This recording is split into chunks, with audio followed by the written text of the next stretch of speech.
We resume Fridays with Thurber with one of the master's specialties. James Thurber hated self-help books. Hated them. Hated them so much that in 1937 he put out an entire book condemning them called Let Your Mind Alone, whence our story comes tonight. As usual, I'm reading from the Library of America, Thurber Writings and Drawings, edited by Garrison Keillor. Stand back, because here comes a man driven nearly mad by the endless self-helpery of the mid-20th century. Abridged slightly for time, and I hope you'll read the whole thing yourself. How to Adjust Yourself to Your Work by James Thurber. I find that the inspirational books are frequently disposed to touch with pontifical cheerfulness or owlish mysticism on the problem of how to get along in the business world, how to adjust yourself to your employer and to your fellow worker.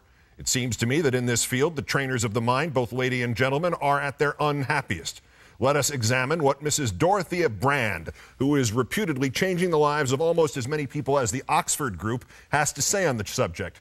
She presents the case of a man, she calls him you, who is on the executive end of an enterprise and feels he should be on the planning end. In that case, she writes, your problem is to bring your talents to the attention of your superior officers with as little crowding and bustling as possible. Learn to write clear, short, definitive memoranda and present them to your immediate superior until you are perfectly certain that he will never act upon them.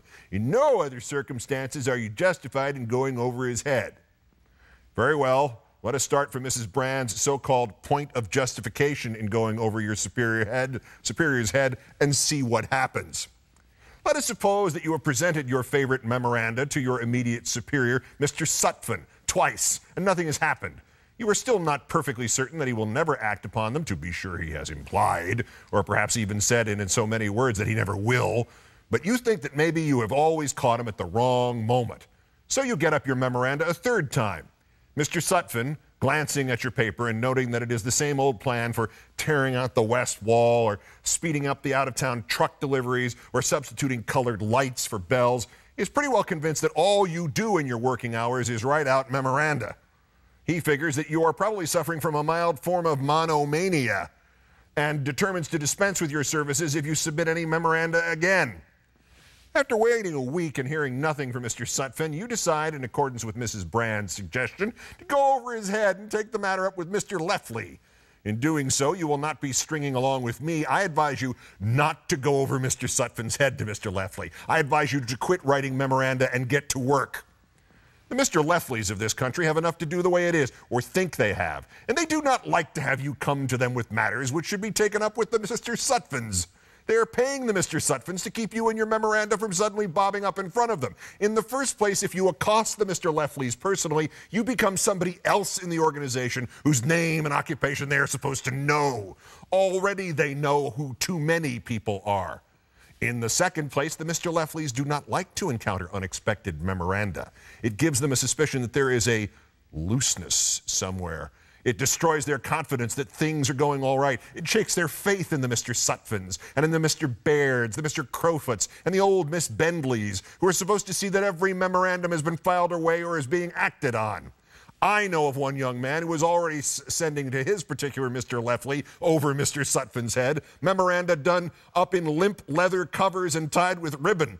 This to show that he was not only clear, short, and definite, but neat. Mr. Leffley did not even glance between the leather covers. He simply told Miss Bendley to turn the thing over to Mr. Sutphen, who had already seen it. The young man was let go.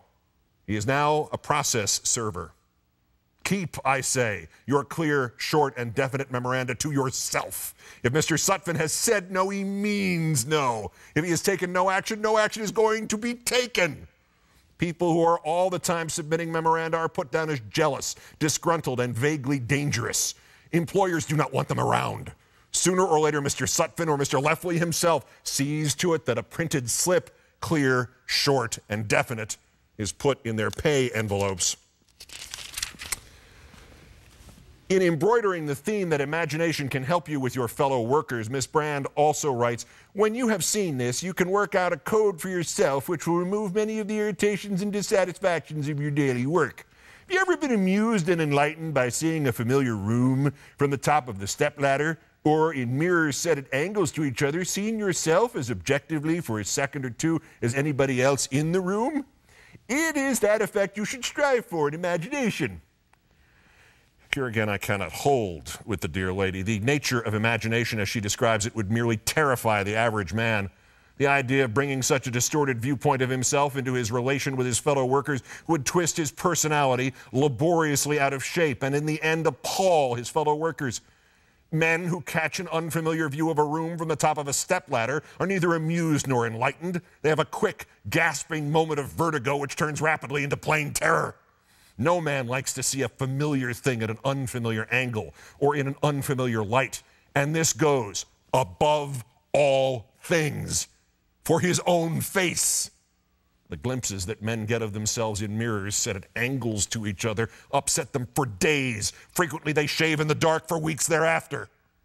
To ask a man to steadily contemplate this thing he has been seeing fleetingly in a mirror and to figure it as dealing with his fellow workers day to day is to ask him to abandon his own character and to step into another which he both disowns and dislikes.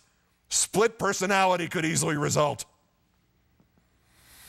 I don't know why I am reminded at this point of my Aunt Kate Obetz, but I am.